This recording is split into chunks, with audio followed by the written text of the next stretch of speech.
As Mr. Inti then promptly referred to the financial and technological backing of the supposed investors of SMEL.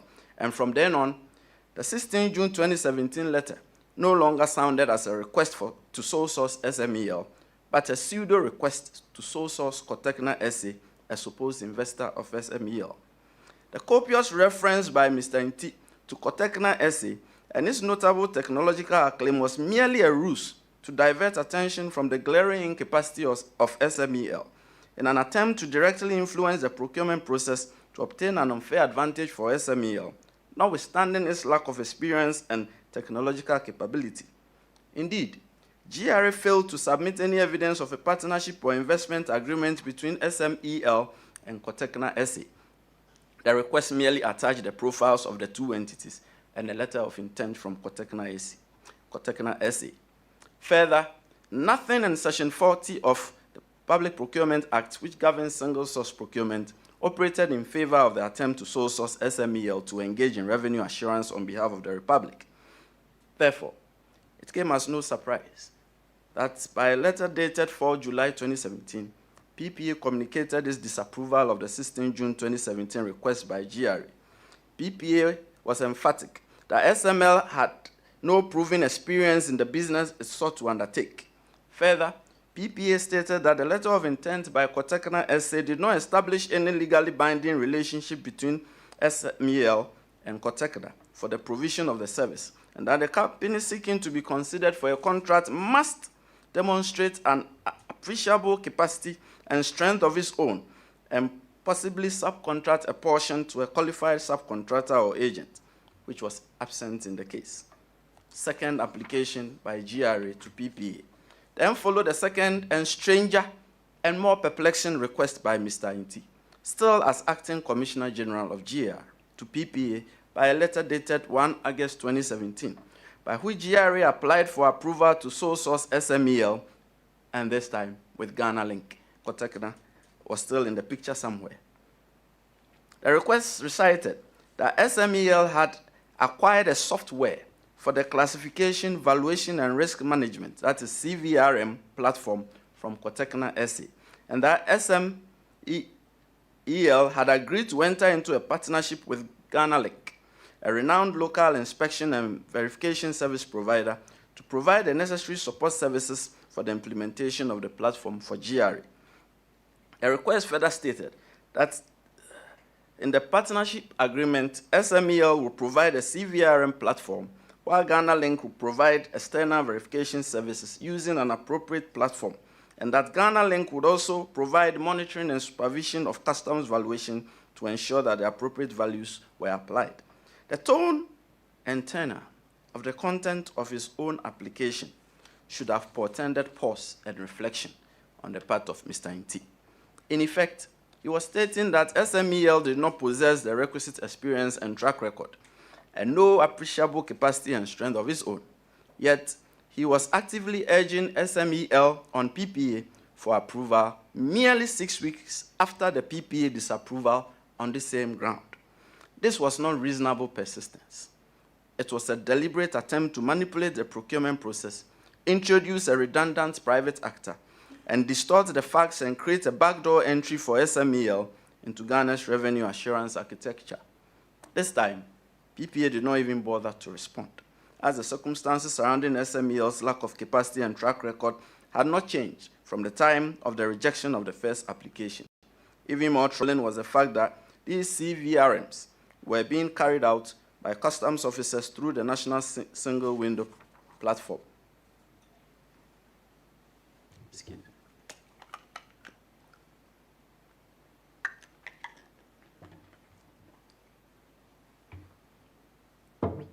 Mr. Inti did not relent. He repeated a second application to PPA. Seeing that PPA had not responded to the second GRA application 6 weeks after the request was transmitted, and the powerful behind-the-curtain chief promoter, patron, and sponsor of SMEL, Mr. Friata, was insistent on pushing the company into revenue assurance space through Mr. Inti. Mr. Inti repeated the second application by GRA to PPA for the sole sourcing of SMEL and Ghana Link by a letter dated 14 September 2017, which was almost word for word with the 1 August 2017 request. PPA certainly had had enough by this time, and it responded by a letter dated 29 September 2017 and rejected the second repeated GRA request. PPA forcefully stated that SMEL has still not shown any proven capacity in terms of experience and provision of similar assignments intended to be undertaken under the proposed joint venture agreement with Ghana Link. PPA also noted that the relationship between SMEL and Ghana Link did not provide the needed joint capacity to undertake the assignment, since SMEL would not be responsible for the bulk of the assignment by GRA's requirements. PPA signed off by stating that the reapplication by GRA did not address SMEL's lack of capacity in respect of the assignment. PPA did right in our estimation on all accounts on this matter up to this point. And with this, SMEL was blocked from the revenue assurance drive of GRA, or so it seemed. Now, SML. Following these setbacks, a simple but clever second plan was implemented to ensure that the company will certainly be awarded public procurement contracts for revenue assurance, come what may. On 22 November 2017, Strategic Mobilization Enhancement Limited, that was escaping me, SMEL, changed its name to Strategic Mobilization Ghana Limited, SML. Only the name changed. Everything else remained the same, including personnel and lack of expertise and capability. By a letter dated 30 November 2017, Mr. Eduse, the timber merchant, informed GRA of the name change while reserving the binding and full effect of all prior transactions.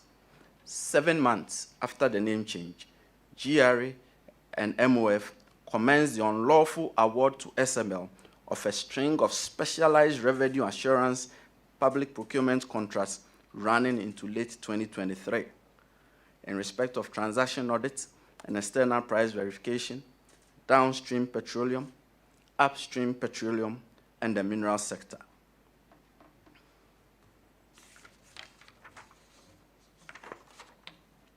Contract for transaction audit services.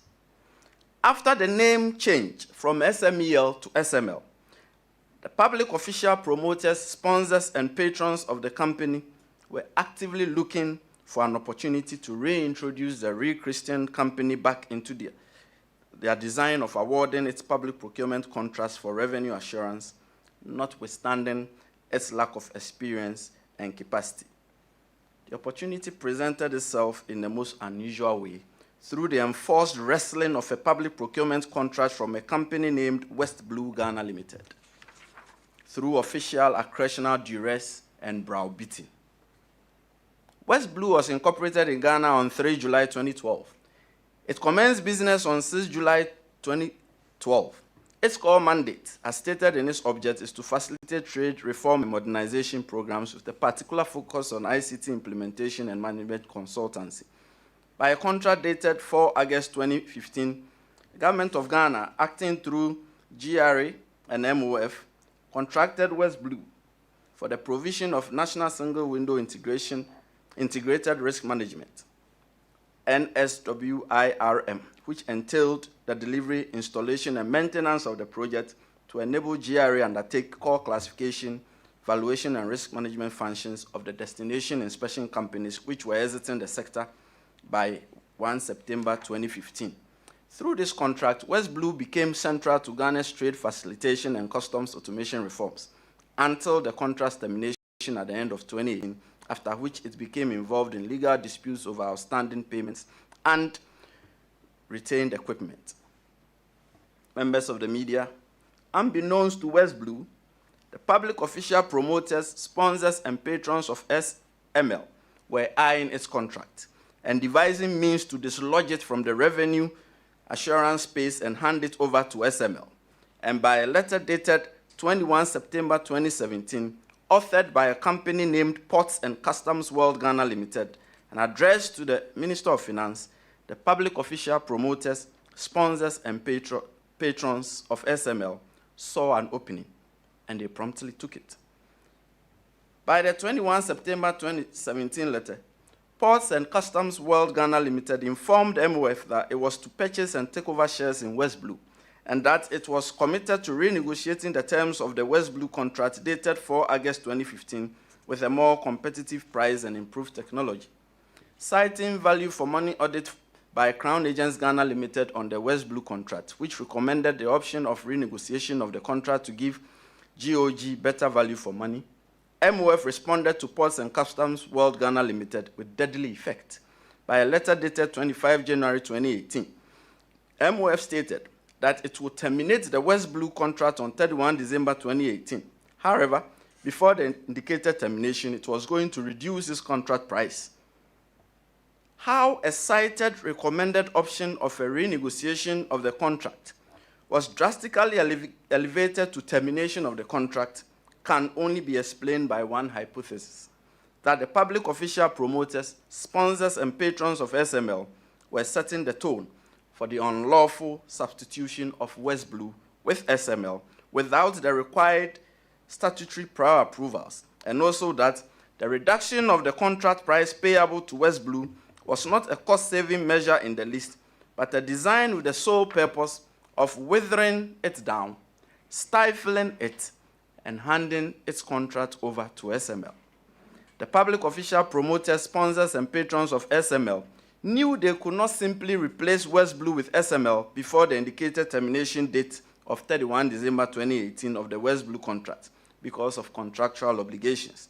And more pressing was the reckoning that SML's involvement would trigger the requirement of mandatory prior statutory approvals. Indeed, the public official promoters, sponsors, and patrons of SML dared not return to PPA at this time with a request for approval of SML's involvement, since the only thing that had changed about the company since the 29 September 2017 rejection by PPA was just the company's name. Therefore, these public actors of SML decided to place SML on the lap of West Blue and did in fact force SML on West Blue as its supposed subcontractor on the West Blue contract without the mandatory prior statutory approvals. Thus, the public official promoters, sponsors, and patrons of SML commenced participation in a series of outright criminal conduct by knowingly disregarding and breaching criminal prohibitions backed by a sense of impunity, as they view themselves as all too powerful. First, by a contract dated 1 June 2018, entitled Transaction Audit Services Agreement, and with the parties as GRA, West Blue, and SML, the company, which was rightfully characterized by PPA as having no proven capacity in terms of experience and provision of similar assignments in the sector, was introduced as a supposed subcontractor of West Blue. The recitals of the contract stated that SML desired to perform and West Blue desired to have SML perform transaction audit services for and on behalf of West Blue in respect of the latter's contract for the implementation of the National Single Window Project, and that GRA had agreed to pay for the services of SML. The 1 June 2018 agreement was certainly not a result of West Blue's initiative, and its conduct after the execution of the contract showed that it did not welcome SML as its supposed contractor. Indeed, it was openly opposed to SML acting as its supposed subcontractor. This was not a case of one private entity subcontracting another private entity to carry out specialized services for it in respect of a public procurement contract. This was a forced peel away of West Blue's mandate under the 4 August 2015 contract and an unlawful donation of the cutout mandate to SML by the public official promoters, sponsors, and patrons of SML. Under the 1 June 2018 agreement, West Blue was not the client of SML. GRA was the client of SML, and it had the obligation to pay SML. SML's invoices for payment were to be submitted not through West Blue, but directly to GRA. The only contractual obligation placed on GRA was that it should pay SML's fees directly to SML. West Blue had no compensation obligation to SML, its supposed subcontractor. Indeed, to all practical and legal purposes, SML was not performing any services for West Blue. SML's purported services were directly for GRA and not indirectly through West Blue. The specific contractual involvement of GRA in this at once clever and not so clever arrangement rendered it a sole source public procurement contract which required prior PPA approval. However, PPA's prior approval was neither sought for nor obtained for this contract. This unlawfulness was perpetrated with the full knowledge and involvement of the Minister of Finance.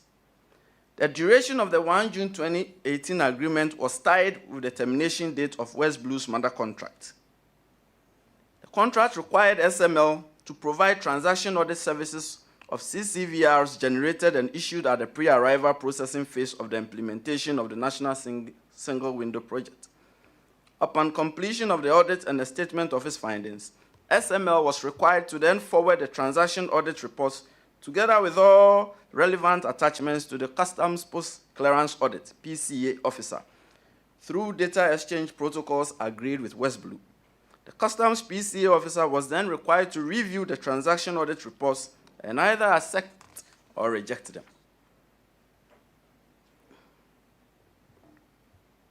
In fairness, it did sound like a contractor and subcontractor relationship on paper, under which the subcontractor was expected to apply skill, expertise, and tools. However, the reality was starkly different. SML did not provide any such skill, expertise, and tools under the contract. It merely sat on the skill, expertise, and tools of West Blue in a pretend posturing sham of delivering transaction audit services for the Republic. It became painfully clear a little over a month after the signing of the 1 June 2018 contract that SML had no skill, expertise, and tools of its own, and that West Blue had been forced into an unwanted marriage, which required it to shoulder the assumed primary obligations of SML. It was as if West Blue was rather the subcontractor for SML, as it was now being required to work for SML. By mid-July 2018, the tenuous and artificial relationship between West Blue and SML was falling apart, and by November 2018, the enforced partnership had collapsed, evidenced by a series of letters and emails exchanged between the two entities. SML, on its part, was perpetually vexed by West Blue's apparent stance of ignoring the former's repeated requests for information. West Blue, on the other hand, was registering its consternation at the forced marriage by supplying little or no information to SML in a silent protest of a demonstration that SML's participation was needless and downright ocious, and that it had no skill, expertise, and tools of its own to function.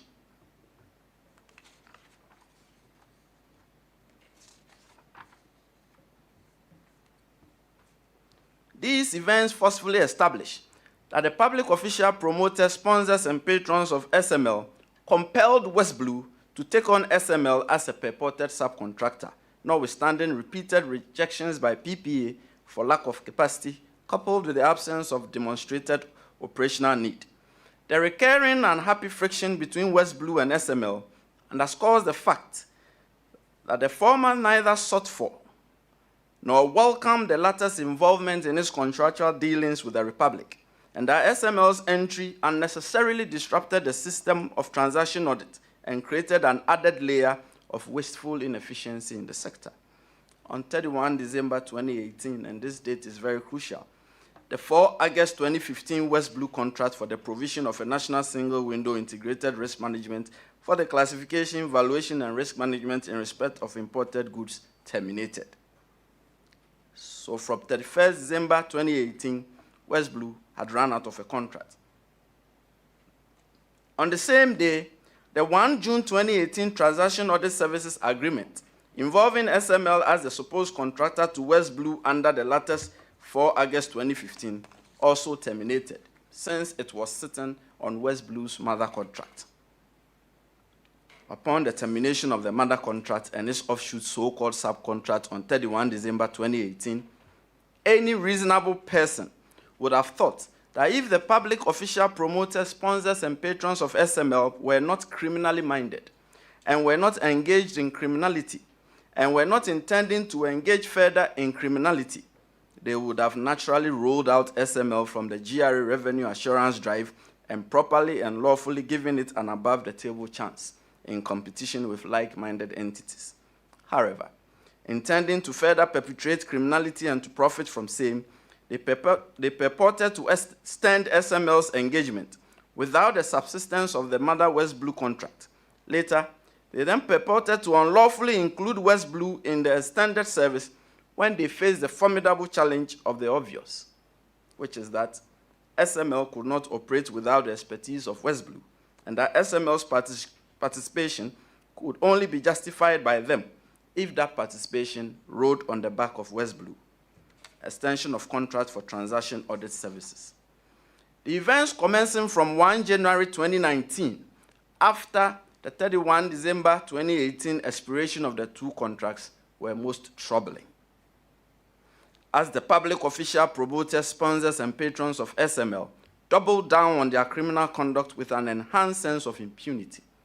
By a contract titled Contract Extension and dated 1 January 2019 and signed between GRA and SML, the public official promoters, sponsors, and patrons of SML purported to extend the 1 June 2018 contract involving GRA, West Blue, and SML for a month, with the same terms and conditions in favor of SML. The striking feature of the contract extension was that it was executed without a corresponding renewal of West Blue's mother contract, upon which that contract sat, and upon which this new extension should have sat. The effect was that the contract extension sat on nothing, factually and legally. It stood alone in abject illegality and criminality without approval by PPA. Thus, on 1 January 2019, the public official promoters, sponsors, and patrons of SML finally reached their intended and eventual goal, commenced in 2017, of their forcible entry of SML into the revenue assurance drive of GRA, with the successful dislodgement of West Blue and the donation of its contract to SML. Further, by not stipulating the specific duration of the contract, the public official promoters, sponsors, and patrons of SML handed the company a potentially perpetual contract and thereby sought unsuccessfully to avoid the statutory requirement under Section 33(1) of the Public Financial Management Act 2016, Act 921, that provides a covered entity such as GRA should not enter into any agreement with a financial commitment that binds the government for more than one financial year, or that results in a contingent liability, as was the outlook of the contract, except where the financial commitment or the contingent liability is with the prior written approval of the Minister of Finance and authorized by Parliament in accordance with Article 181 of the Constitution. No sooner had this unlawful feat been attained than critical problems commenced their attendance on the new arrangement. SML still did not possess the skill, expertise, and tools to engage in transaction audit services, and it lacked a functioning system to receive and process CCVRs.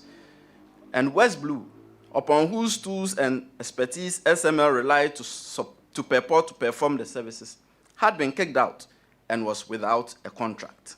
Therefore, the public official promoters of SML decided on a short-lived but brutal course of bullying West Blue further into submission to hand over its work to SML when West Blue had no contracts no longer with the state. So by a letter dated 10 January 2019, the Commissioner of the Customs Division of GRA, Isaac Krenzel, directed West Blue to cause the transfer of the transaction audit services for the top 20 imports to SML with effect from 11 January 2019. For added measure, Mr. Krenzel threw in a threat that if West Blue failed to cause the transfer, it will not be paid its outstanding fees for December 2018, and thereafter, for any month in which it failed to comply with the directive, forgetting that West Blue had exited the service and it no longer had a contract with the Republic. In that same letter, Mr. Krenzel advised SML to position itself by taking the necessary steps to take over the transaction audit services for the top 20 imports from West Blue. This letter was copied to the Minister of Finance, the Commissioner General of GRA, and the Chief Executive of SML. Then, by a letter dated 15 January 2019, West Blue responded to the directive by pointing out the obvious. that the 1 June 2018 arrangement between GRA, West Blue, and SML had expired on 31 December 2018. Nonetheless, it explained that it had been submitting the required information to SML, but that it encountered some challenges in the last quarter of 2018. This letter was also copied to the Minister of Finance, the Commissioner General of GRA, and the Chief Executive of SML. However, on the same day, and reeling under the intense bullying of the public official promoters, sponsors, and patrons of SML, and faced with the open threat by Mr. Krensel of the non-payment of his outstanding December 2018 fees should it fail to comply with the directive, West Blue handed over the transaction audit services for the top 20 imports between October and December 2018 to SML, not through any established system, but this time on a universal serial bus, USB drive. Upon receipt of West Blue's 15 January 2019 response, the public sponsors of SML upped their unlawful conduct. By a letter dated 23 January 2019 and addressed to the Chief Executive of West Blue, Mr. Krensel stated that though West Blue's contract with SML had expired on 31 December, he was advising West Blue to proceed under the same terms and effectively collaborate with SML until further notice. This letter was also copied to the Minister of Finance, the Commissioner General of GRA, and the Chief Executive of SML. This directive, dressed by way of an advice, blurred all good sense and the exercise of lawful authority. In effect, Mr. Krensel, by the 23 January 2019 letter, was seeking to effectively resurrect the expired 1 June 2018 contract involving GRA, West Blue, and SML, and by necessary extension, the terminated West Blue mother contract of 4 August 2015 to the benefit of the public official promoters, sponsors, and patrons of SML. Our conclusion becomes even more telling on the consideration that upon retirement as the Commissioner of the Customs Division of GRA, Mr. Krensel took up appointment as the General Manager of SML, coloring his actions while in office as an inducement for future reward of a retirement benefit and use of public office for private benefit.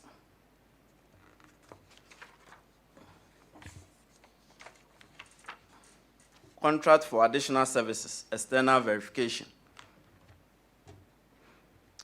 The public official promoters, sponsors, and patrons of SML then proceeded to firmly entrench the company in the public revenue assurance space by once again mounting another contract upon a contract which was itself based on nothing. So by a contract dated 1 April 2019 between GRA and SML, recited as made pursuant to the 1 January 2019 contract extension, GRA appointed SML to provide external services to Customs Technical Services Bureau, CTSB. This contract was reckless by all accounts, as it was executed and implemented at a time when SML still did not possess the capacity, experience, and expertise to perform the services it was originally engaged to deliver. It beats the imagination then that the public official promoters, sponsors, and patrons of SML added on additional services in respect of which the company had absolutely no skill, expertise, experience, and capacity. It was a case of more money for no work, and much like the 1 January 2019 contract, the 1 April 2019 contract was bedeviled by all the unlawfulness of the absence of statutory prior approvals by PPA and Parliament. Now, having estimated that SML had been cleaned up enough to gain acceptance by July 2019, the chief public official promoter, sponsor, and patron of SML, Mr. Oforiatta, commends a more direct involvement in the company's activities and interface with public institutions to secure more public contracts for the company, and also to ensure that its path to that attainment was well cleared and smoothened. On the instructions of Mr. Oforiatta, the technical advisor ICT at MOF, by an email dated 16 July 2019, invited the controlling mind of West Blue to a meeting with Mr. Oforiatta at the boardroom of the Minister of Finance, slated for 17 July 2019. On 17 July 2019, Mr. Oforiatta hosted SML and West Blue in his office, and at that meeting it was resolved that West Blue should reactivate its web service to SML by transmitting all CCVR data in respect of January to June 2019. Now, during all this period, Mr. Ofori-Attah's increased participation in personally promoting the cause of SML had become pronounced. On 29 August 2019, he directed his technical advisor through his chef de cabinet, Mr. Enesakori, to lead the integration of West Blue and SML alongside the new leadership of the Customs Technical Services Bureau. Mr. Ofori-Attah was being copied in every email chain, and this is highly significant because as Minister of Finance, he was placed in direct knowledge of SML's operational and tool incapacity, and that it was hardly performing any service to deserve the payment of fees. Had he not been personally benefiting from SML's unlawfully procured contracts, the open display by SML of lack of capacity, expertise, and tools would have immediately triggered his intervention to halt payments to SML and demand accountability. Instead, he looked on conspiratorially in silence, while endorsing and approving payments to SML from the Consolidated Fund, Petroleum Revenue Account, and Tax Refund Account, with no technical or operational basis. The OSP investigation shows that all the troubleshooting displayed during this period was born of the unlawful imposition of SML in the space and the still lingering reality of SML's lack of capacity to carry out transaction audits and external price verification, 15 months after its engagement. The company had no system in place to receive CCVRs, while West Blue was under no legal obligation to release the vital data to it. As a result, the work went undone until SML continued, and it went undone, yet SML continued to be paid. It is highly worrisome that though SML were doing practically nothing by way of transaction audits and external price verification, GRA kept authorizing steady payments to the company. The OSP investigation shows that the 1 June 2018 contract involving GRA, West Blue, and SML, the 1 January 2019 contract extension between GRA and SML, and the 1 April 2019 contract for additional services between GRA and SML were of no real benefit to the Republic and an unnecessary drain on the public purse. Indeed, all the way into May 2021, SML was displaying its incapacity by seeking integration into the transaction audit and external price verification systems by 2 requests, one dated 12 May 2021 and 15 May 2021. At this point, on 20 September 2019, MOF, by a press release, announced that Mr. Nti would retire, and along came in the Reverend Amishadai Owusu Amwa. Consolidation of Services Agreement, Transaction Audit, and External Verification Services. I'm winding down a bit. This is important. From October 2019, the public official promoters, sponsors, and patrons of SML enhanced the unlawful conduct to a frightening degree. On 3 October 2019, 2 agreements were signed. GRA and SML signed a contract for the consolidation of transaction audit services and external verification services. The previous standalone contracts, which were masqueraded as piecemeal and of very short durations, were merged and enhanced with a duration of 5 years with the option of renewal. The OSP investigation shows that SML did not submit a single invoice in respect of this contract and under its predecessor standalone contracts. In addition, SML did not transmit the required reports to the CTSB and PCA officers. Nonetheless, GRA kept a constant stream of automatic payments to SML under this contract and under its predecessor standalone contracts. Consequently, the unlawful strategic investiture of SML in the public revenue assurance space became a windfall of automatic payments detached from the performance of actual work and without monitoring and verification. On the same day, the second contract was signed with SML for the measurement audit of downstream petroleum products. This referenced the previous contracts, including the ones signed on the same day, that having regard to the expertise of SML in providing transaction audit service, the services being rendered by SML to GRA was being extended to operations within the downstream petroleum sector. Upon this official falsehood, SML was handed another contract to undertake a comprehensive review of workflow and operations within the downstream uploading and offloading points. The OSP investigation shows that the contract for measurement audit of downstream petroleum products was an unnecessary parallel layer since the service was already being performed satisfactorily by NPA, that's the National Petroleum Authority, and customs officials. Also, SML's measuring system was unsuitable for measurements at several depots, rendering its services of no import in respect of those depots. NPA was quite concerned, and it promptly anticipated the clear and present danger of duplication. However, the official promoters of SML were not interested in whatever measures NPA, as the state regulator in the industry, had instituted or was about to institute.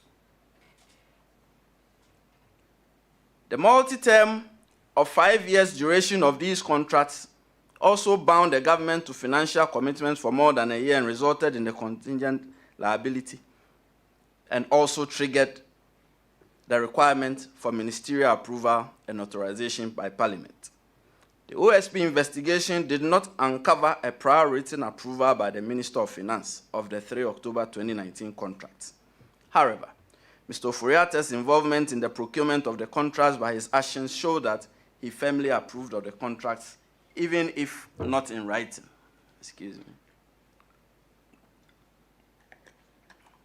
Therefore, if the claim in his defense is that he did not write to approve the contracts, and so he bears no criminal culpability, then it is the worst form of dereliction of duty, as the contracts were secured under his direct watch and supervision, and he subsequently wrote to 3 state institutions, GNPC, the Ministry of Lands and Forestry, and the Ministry of Energy, falsely touting the unique expertise of SML under those contracts.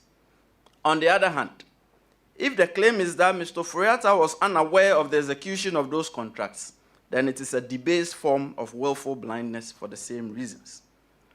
The OSP investigation established that there was no parliamentary authorization for these contracts either. Further, and very troubling, both contracts were signed by Mr. Inti on behalf of GRA on 3 October 2019, although he had retired on 1 October 2019, and Reverend Owusu-Amoah had assumed office as acting GRA Commissioner General on 1 October 2019. This wanton illegality, after signing a public procurement contract 2 days after retirement, was perpetrated by these public promoters of SML by ensuring that their co-conspirator, Mr. Inti, signed the contracts before clearing his desk at GRA, although he was no longer the Commissioner General on that day, because they were unsure of whether the newly installed Reverend Minister Head of GRA would team play and sign the contracts. They need not have worried. This is because Reverend Owusu-Amoah quickly joined in on the conspiracy to unlawfully invest SML in the Public Revenue Assurance Project. By the close of 2018, the government has served notice that it was about to introduce Integrated Customs Management System, ICAMS, and that it was discontinuing the services of all the players in the industry in the customs setup. This notice had been circulated to all the players except SML. Now, the reason why they did not serve this notice on SML, which later came back to haunt SML, was that they had no intention of discontinuing the service of SML, although the government, through a letter authored by the senior minister, Yao Safubanfu, on 16 April 2020, notify the companies that the new system will take off the midnight preceding 20 April 2020, and from which date all customs processes will take place within ICAMS. He then invited the companies, including SML, to submit any justifiable claims they may be entitled to following the discontinuation of their service. It is evidently clear that as far as the government itself was concerned, the purported services of SML in the customs setup ended on 28 April 2020. Not so with the public official sponsors, patrons, and promoters of SML.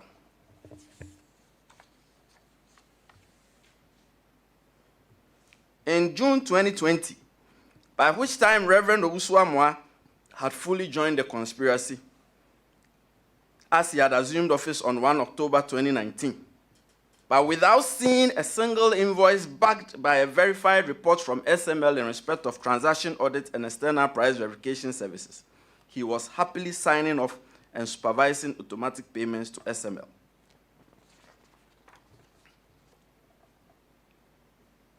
PPA ratification of the 3 October 2019 SML contracts.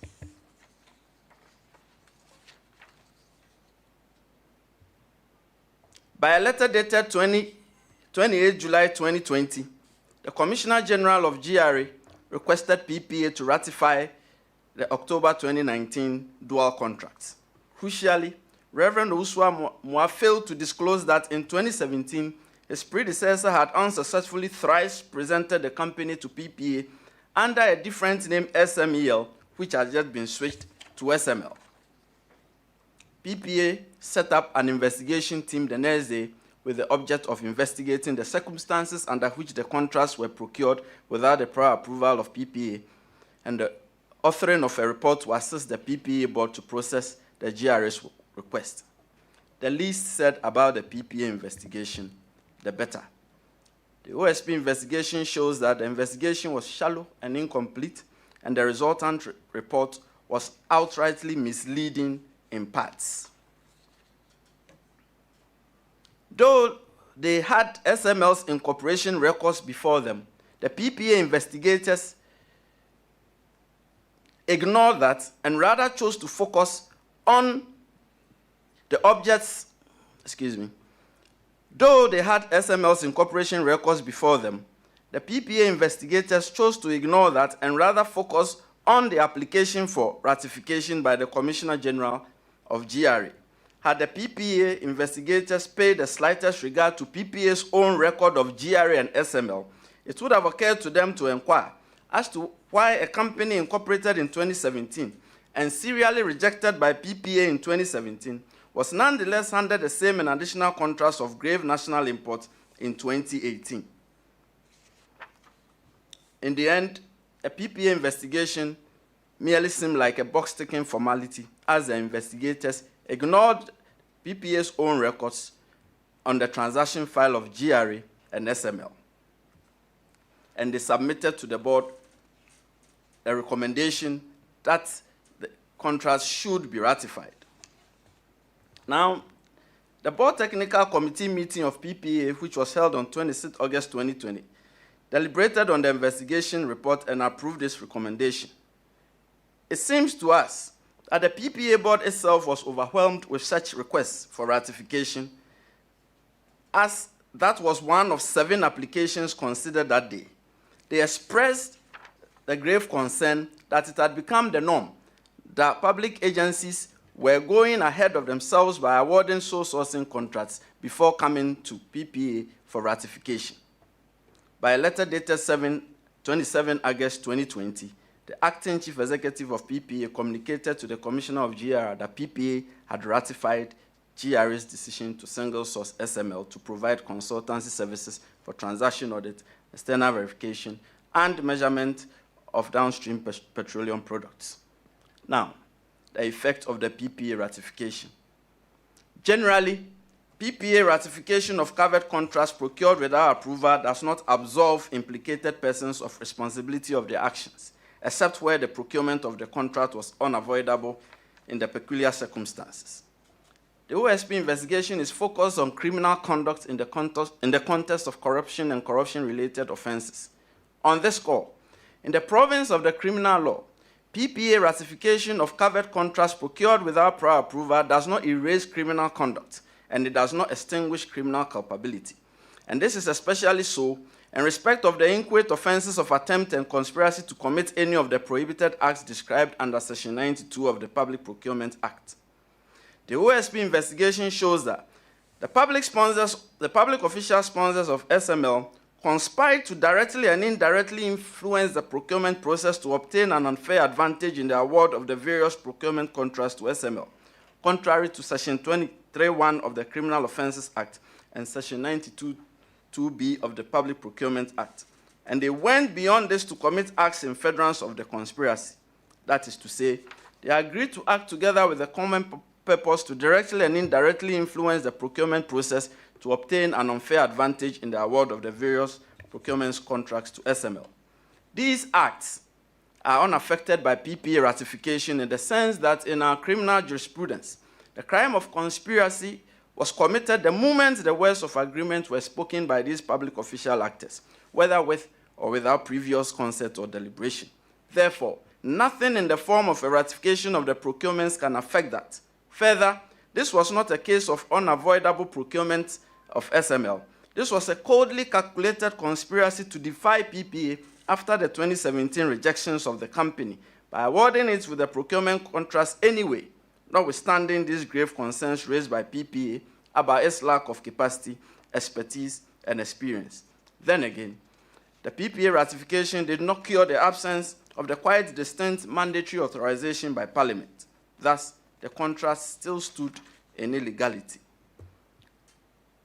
Then came the contract for consolidation of revenue assurance services, upstream petroleum audit. This is the last one, and we are winding down. I'm tiring you down.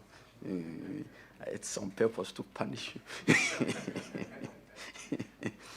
After running SML unlawfully alongside ICAMS and unnecessarily, illegally inserting the company in the downstream petroleum revenue assurance model for 2 years, the public official promoters, sponsors, and patrons of SML rolled out their biggest and final act aimed at imposing SML as the sole entity to undertake revenue assurance through a deliberate and coordinated plot spearheaded directly by Mr. Friata himself and reinforced by his chef de cabinet, Mr. Akori, and Reverend Usuamwa.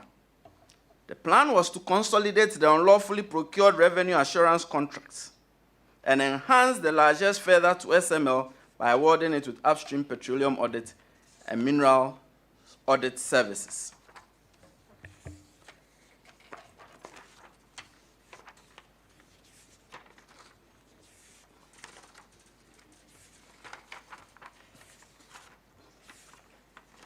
I'm sparing us all a bit of time.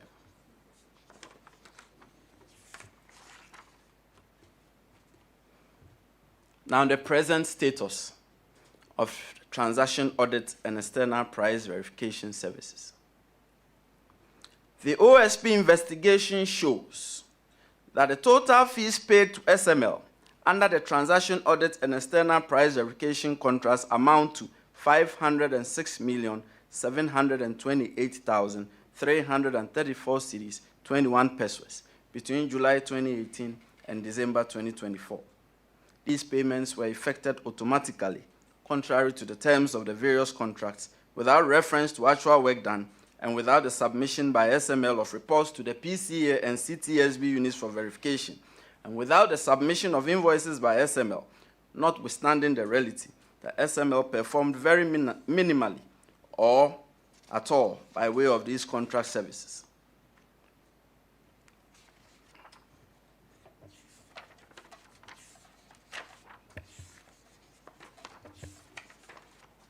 The status of downstream petroleum audit.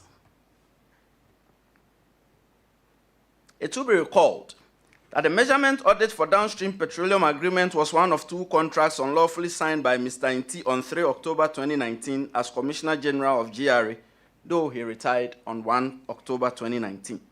SML was required to develop and implement an end-to-end electronic metering management system dedicated solely to fiscal measurement aimed at loss prevention.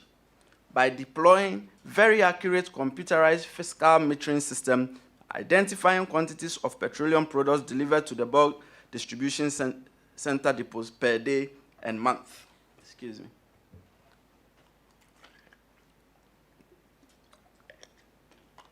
The OSP investigation shows that SML's participation in downstream petroleum audits was unnecessary, and that its monthly audit reports were unreliable, as its metering system was unsuitable for the design of the pipes at several depots. Further, SML could not integrate into ICAMS and the MPA system, that's the ERDMS. Therefore, it was compelled to resort to way-bill scanning at some point as a substitute for end-to-end electronic monitoring. Notwithstanding these known inhibiting factors, the public official promoters, sponsors, and patrons of SML continued to disburse substantial sums of public funds to the company.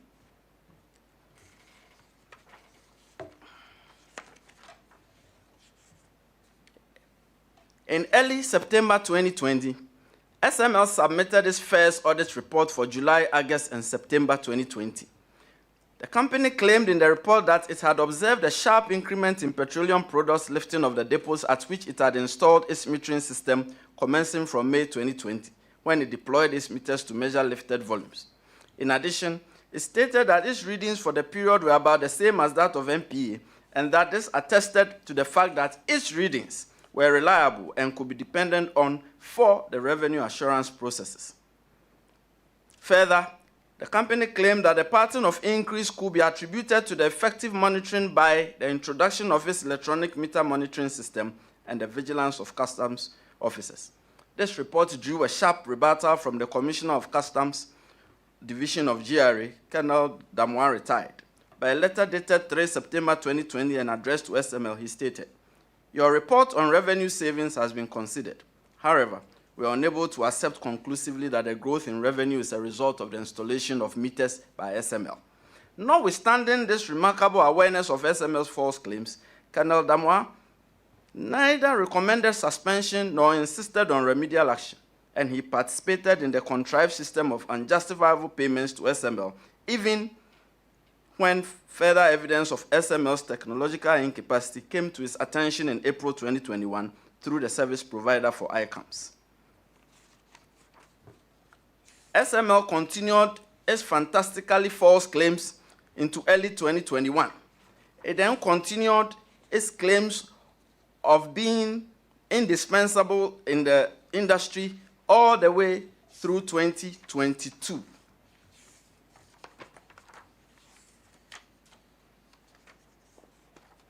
However, in the first half of 2023, SML was made to confront reality. It changed its tone in its audit reports as a result of design unsuitability problems discovered in respect of its meters, and that corrective measures were required for accurate readings.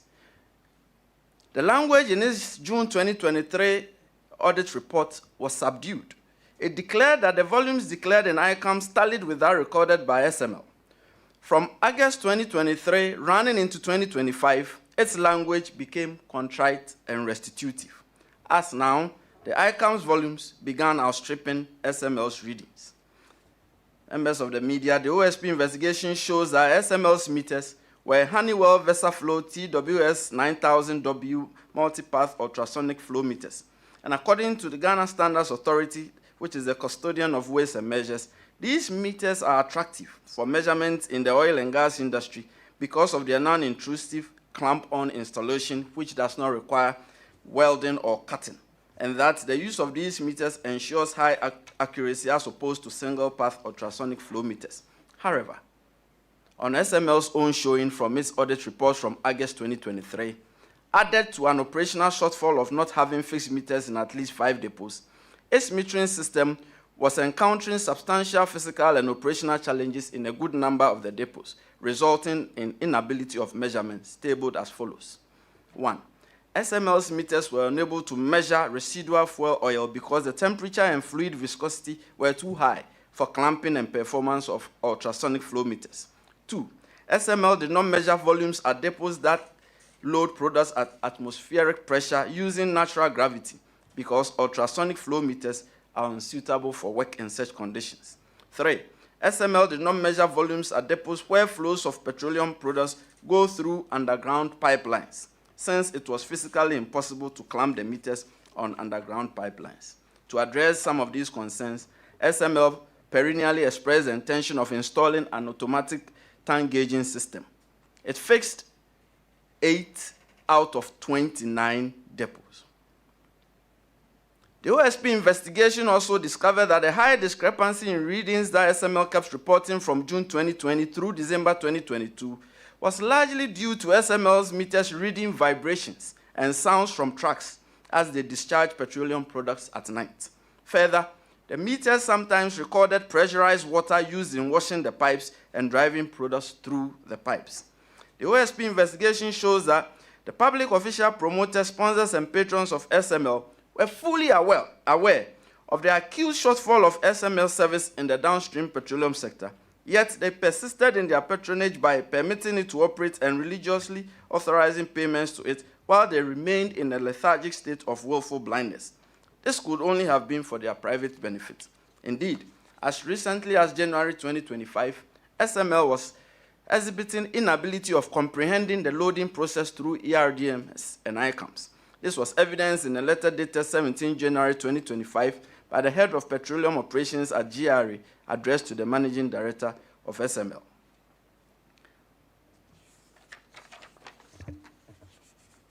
In respect of the upstream petroleum and minerals audit, it didn't take off as a result of the presidential directive for suspension and as a result of the OSP investigation. A central issue arising from the automatic payments by GRA to SML in respect of downstream petroleum audit is that GRA, the Central Tax Authority, failed to deduct statutory taxes totaling 13,380,000 cedis. GRA subsequently, in July 2024, offset this tax component. However, the penal component of 18,800,000 cedis remain outstanding.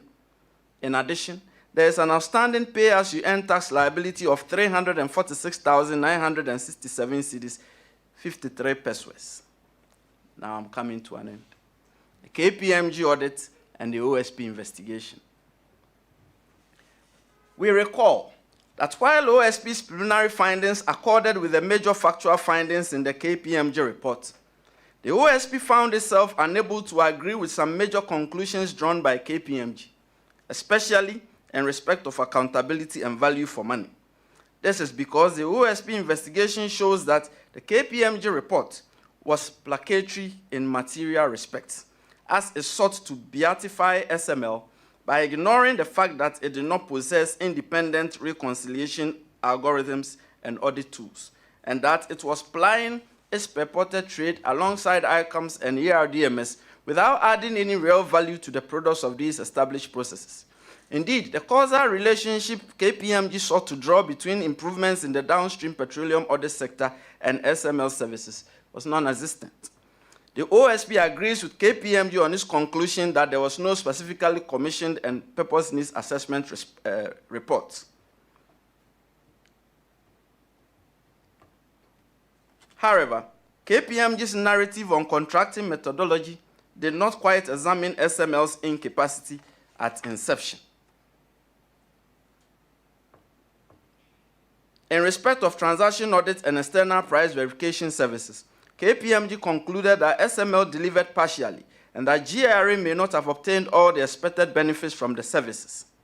KPMG based this conclusion on its observation that SML submitted some of the expected reports and that in respect of some, it sources data from wrong documents.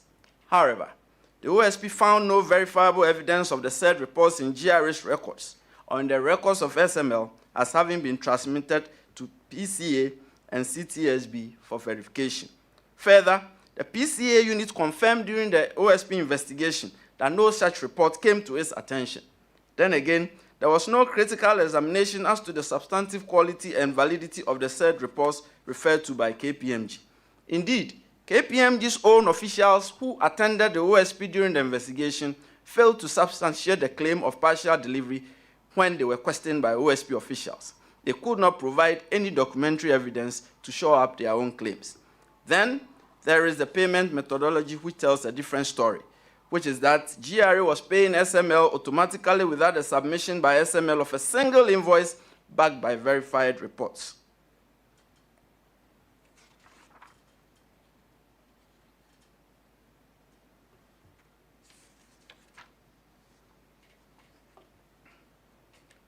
In respect of measurement audit for downstream petroleum, KPMG concluded that there was reported incremental volume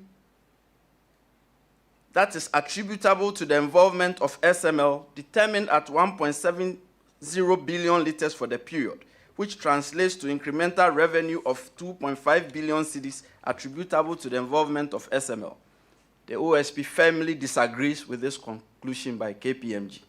Indeed, the OSP investigation shows that KPMG relied heavily on trend analysis of petroleum lifting volumes between 2018 and 2013, and not so much on the actual work done by SML, and without much consideration of the impact of the concurrent implementation of ERDMS and ICAMS during that period. These systemic upgrades surely accounted for much more accountability and records of lifting volumes.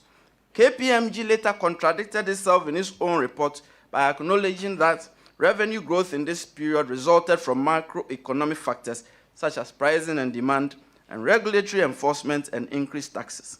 In any case, the OSP investigation shows that SML's participation in downstream petroleum audit was unnecessary, and that its monthly audit reports were unreliable. As I stated, its metering system was unsuitable for the design of the pipes and operational modes at several depots. Post-KPMG audit. Following the KPMG audit, MOF, GRA, and SML acted on the KPMG recommendation of the consideration of shifting from a variable to a fixed fee structure in respect of downstream petroleum products audit. So by a memorandum of understanding signed on 1 November 2024, they changed the variable fee mechanism to a monthly fixed fee of 22,629,204 cedis 95 pesos, being, they stated, equivalent of 1,432,228 United States dollars 16 cents, inclusive of all taxes, at the prevailing Bank of Ghana exchange rate, which operated on 1st October 2024. In our estimation, the CD version of the stated fixed monthly fee in the 1 November 2024 addendum is unnecessarily deceptive, as the parties' real intention as captured in Clause 13 of the MOU itself is a monthly fee of the stated figure in United States dollars. GRA has not paid SML since December 2024 as a result of the OSP investigation. Now, ladies and gentlemen of the press, action in respect of key actors. The outcome of the investigation is that the OSP will charge the following persons with various corruption and corruption-related offenses before the end of November 2025. 1. Kenneth Nanayao Oforiatta, former Minister of Finance. 2. Ernest Akori, Chef de Cabinet to Kenneth Nanayao Oforiatta as Minister of Finance. 3. Emmanuel Kofinti, former Commissioner General of Ghana Revenue Authority. 4. Amishadai Owusu-Amoah, former Commissioner General of Ghana Revenue Authority. 5. Isaac Krentzel, former Commissioner of the Customs Division of Ghana Revenue Authority and General Manager of Strategic Mobilization Ghana Limited. 6.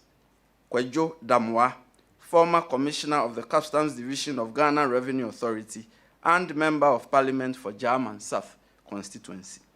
As part of the process, the OSP will seek to recover the financial loss caused to the Republic from the persons listed above.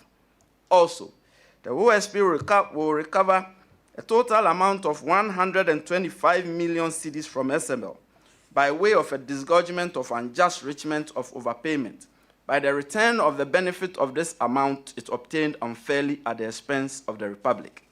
This amount was arrived on two considerations. First, the participation of SML in the public revenue assurance regime was based on largely undeserved automatic payments detached from performance. Second, the figure was adjusted on a quantum meru basis. This is a legal doctrine that developed the English common law as a form of implied contract or quasi-contract to ensure that the person who conferred a benefit on another received compensation, even when no valid contract existed. The courts introduced the doctrine as an equitable remedy to prevent unjust enrichment, recognizing that fairness sometimes required payment even without an enforceable agreement.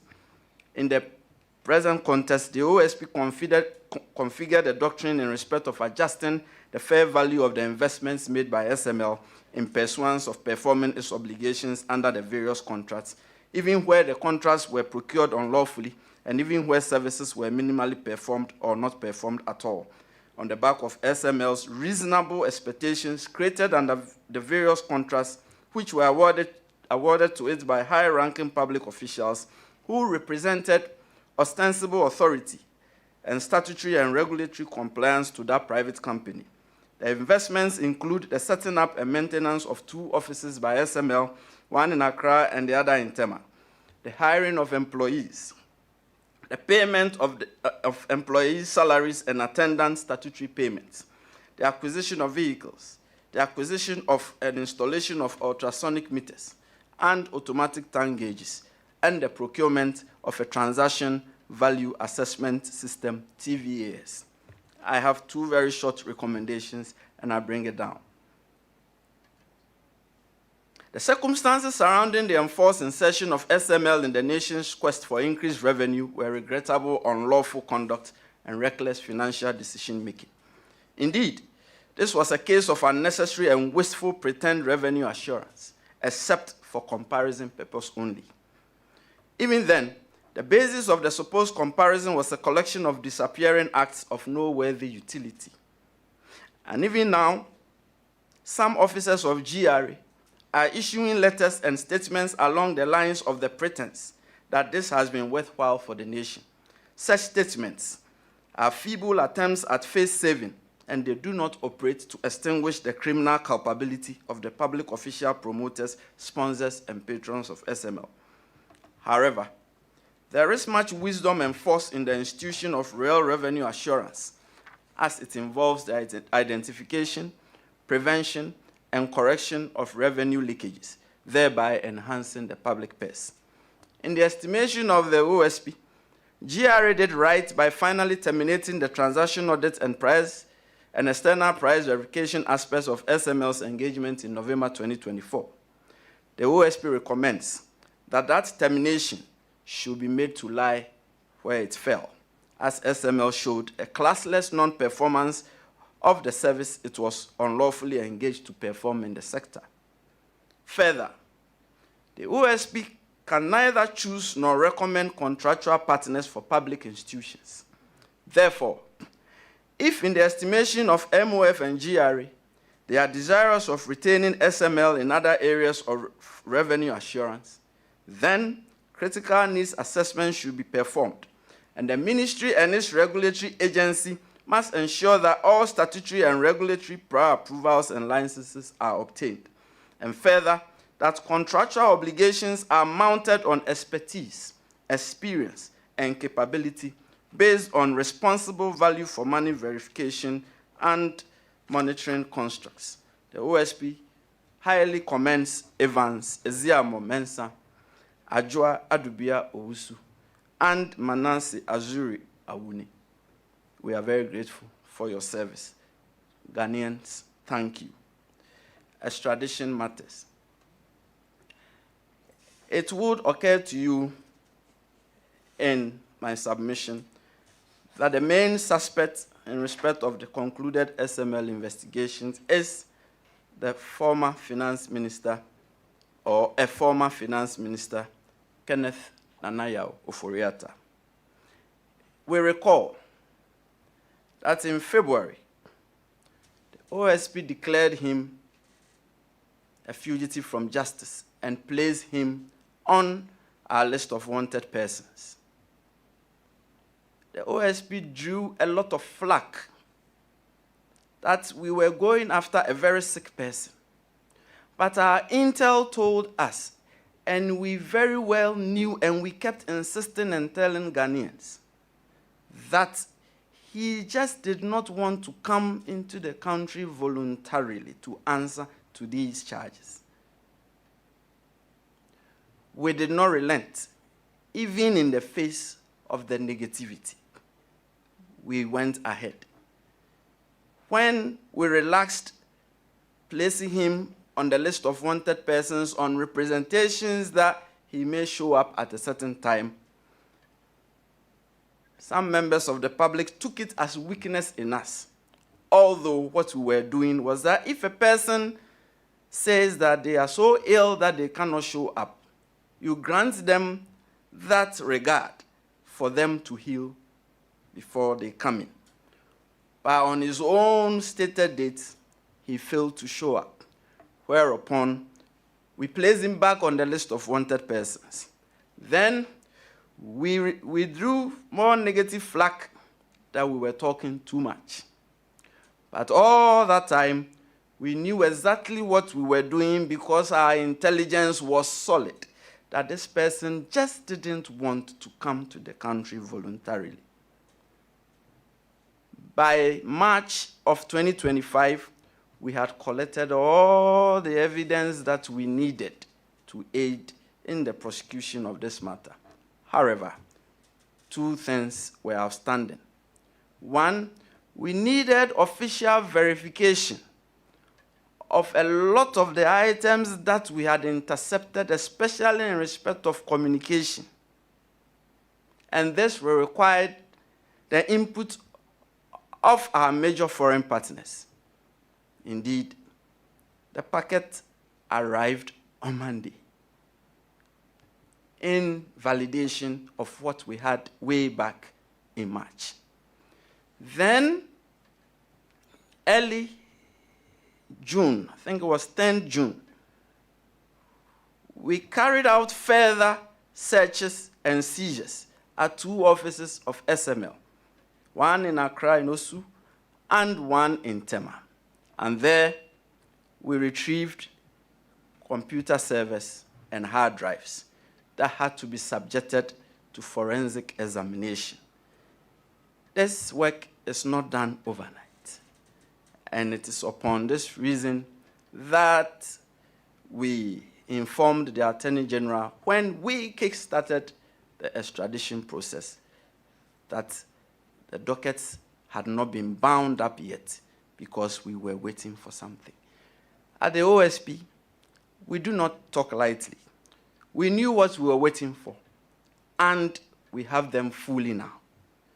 We have uncovered all that is contained on the computer servers and the hard drives.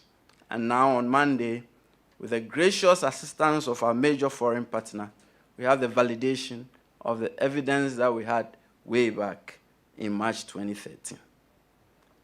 So, on 2nd June 2020, we triggered the extradition request because by March, as we said, we had all the evidence we needed. We only needed official validation of them. And that is why we triggered the extradition request on 2nd June 2020 through the Chief of Staff.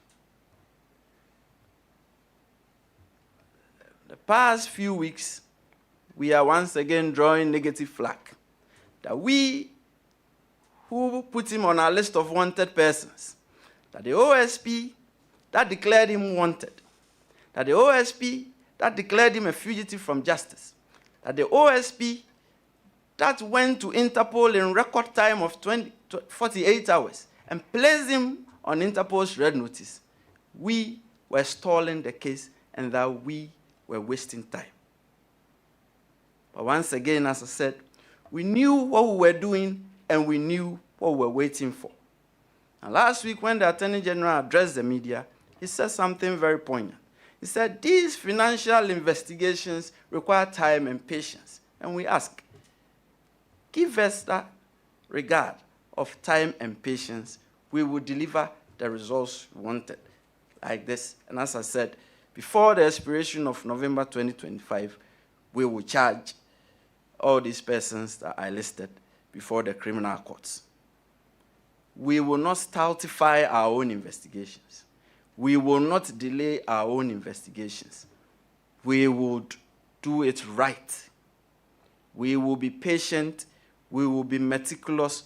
We would have all the expertise in the world examine all, because we only have one shot at these criminal cases. We cannot go back, forth with it. And so, I announce to you, as we did by way of our press statement last week, that we are in full collaboration with the Attorney General's Department. We cannot work against each other. We are working for the same cause, which is the cause of the Republic of Ghana. And we cannot be at loggerheads. We cannot be in dispute. Sometimes, personalities and how one wants to do something may clash a bit, but that should not be taken as dispute or disagreement. Many of you do not know my relationship with the Attorney General. He is like a big brother to me.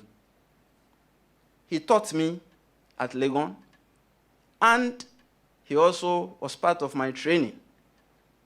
Indeed, we formed a firm together.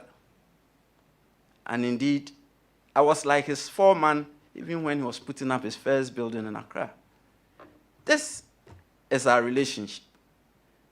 The relationship is such that because he trained me and he taught me, I have a bit of him in me.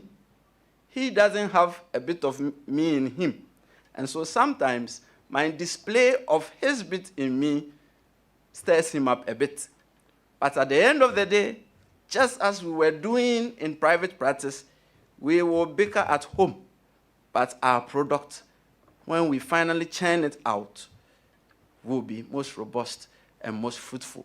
And this is our promise to Ghana, that we are working together. We cannot but work together. And we are going to work together in full collaboration, see to the end of this matter. Semu wa sembisa eye. Munia sembisa swa eye pa was my bread. I knew he would go, because today Elton is not here, so he will go.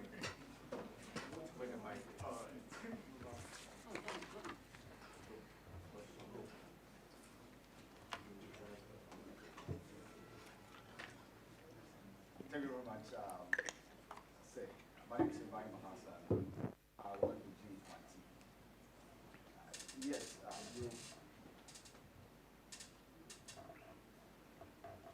you've taken time to assure all of us, and for that matter, the country, that you have a very beautiful working relationship with the Attorney General. Right. Now, as we heard and was widely circulated last week, there was a request that was made of your office relative to a docket. Per what we gather, maybe it's the use of semantics. Maybe if it had been an investigative report, the story would have been different. What do you say to that? And somebody just sent me a message to ask you that if Kenneth Ofori-Atta applies and obtains a U.S. citizenship, what becomes of your case against him? You think I remember all this? Okay.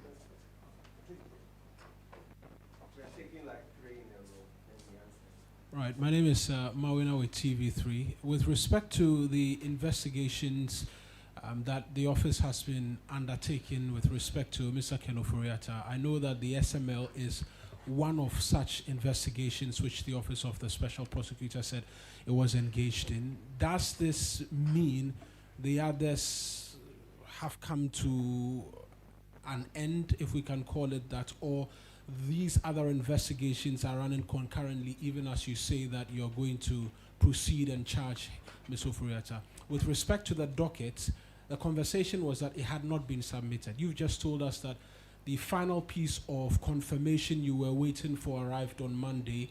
Does this mean that, is there a timeline with which you can give us that you're going to submit this docket now to the Attorney General, because there's quite a lot of interest with respect to that as well? See, people are really interested in the docket, as it should be.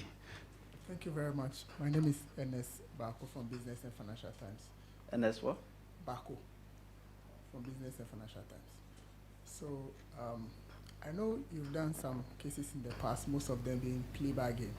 So I want to find out, apart from Oporiata, we have about 5 other people. They are currently in the country, I hope. And so will you continue? You made mention by end of November you file. Will you continue with these people's case, or you wait until you are able to bring Ken Oforiatta in? And will you also be doing plea bargain with these cases, or will see some people go behind bars? Thank you very much. Sorry, I didn't get the last part. You sort of swallowed it. I said I wanted to know if you will see these people going behind bars. After plea bargain, you said something about them. Or will we see them behind bars? Oh. Yeah. Thank you. Okay.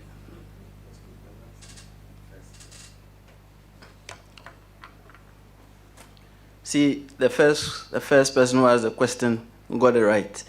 It's really about semantics. Okay. See, extradition requires a lot of complex dealings. You know, why is it going through the Attorney General? It's because the Attorney General is the central authority when it comes to these things. In some matters, the Minister of Foreign Affairs is the central authority. So if the Attorney General wasn't the central authority and we could just go, we would have just gone. The Attorney General is not the only in the chain. When it goes through, it goes through our mission and it comes all the way back around to us because we initiated the process. It is unfortunate that there is talk about we have been asked for a docket and we have refused to give the docket and all. That is beside the point. That is not the issue at all. The issue is that you need to get it right the first time. You don't keep going back and forth. You need to get it right the first time. So when on 13 June we responded to the Attorney General and we said that the docket is not yet boarded up, we meant exactly that. Now someone asked about timelines and all. That's not how we do these sensitive cases, to give timelines in the public domain, especially as the final decision will not be taken by the OSP. The final decision will not be taken by the Attorney General. The final decision will be taken by whichever foreign jurisdiction in which he is. U.S. citizenship. If he applies and obtains U.S. citizenship, we have been giving Ghanaians to the U.S. on extradition requests. And they will also be nice to give us U.S. citizens upon request. So the citizenship status does not prevent extradition. Only that when a person is a citizen of another country, it is more difficult to extradite the person to a foreign country. But we'll still move on with the processes and ensure that Ghanaians become less restive and appreciative of the issues and the work we are doing with the Attorney General. Wait or continue? We are not waiting for anyone. I said we are filing our charges, and Director of Prosecutions has promised me, because I'm expecting his charges tomorrow. And then I'll review. It takes a while, because when it goes from the investigative setup to and the asset recovery setup to me, then to him. Now the baton is with him now. He is anchoring on the third link, and he will finally give it to me tomorrow. and then we'll file. So, see, I said before the end of November, we will file. We are not waiting for anyone. Persons can be tried in absentia. You've seen it before. You can be sentenced in absentia. Anytime we find you in the jurisdiction, we can then proceed to apply the processes based on how it ended. Plea bargain. Or see them behind bars. And so on. See, the OSP legal regime is set up to give the special prosecutor a lot of discretion when it comes to what happens to cases. That discretion is based on tabulated legal principles of what the special prosecutor should consider in respect of whether the case should go a full trial or whether it should go by way of plea bargain. But the OSP does not suggest plea bargain to accused persons. That's not what we do. You suggest, so oftentimes their lawyers will write to us that they would want to go by way of plea bargain. They will then come and meet my team. They will discuss at length. And then when the matter is placed before me, I would go through what the law says and what they've brought by way of proposal to see if, in this case, it requires that we go to a full trial or it requires that we go by way of plea bargain. Now, if someone, for instance, in the other case where someone was supposed to have pocketed 35,000 cedis and the person comes for a plea bargain, did I want to see someone who pocketed 35,000 go to jail for, let's say, 5 or 8 years, when the person had offered something in the region of 200,000 that we can take and give to the state?